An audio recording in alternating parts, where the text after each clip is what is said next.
Hi friends, ఊరికి పోతున్నాం. ఊరికంటే గుడికి. మా ఆయన పండుకుంటూ లేపుదాం.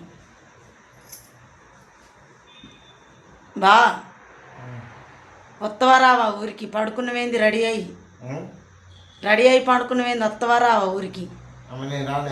ఎందుకు రావు? ఎంత అయితేంది? నేను రావట్లేదా? లే పోదాం. నేను రానమ్మా, నీకు దండం.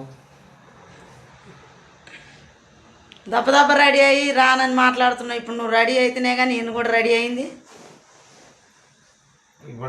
ఇది ఈ మొగోళ్ళతోటి ఎక్కడికన్నా పోదామంటే మనశ్శాంతి ఉండదు, ఏది ఉండదు.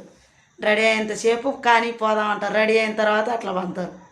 ఇలాంటి వాళ్ళతోటి ఊరికి ప్రయాణం చాలా కష్టం.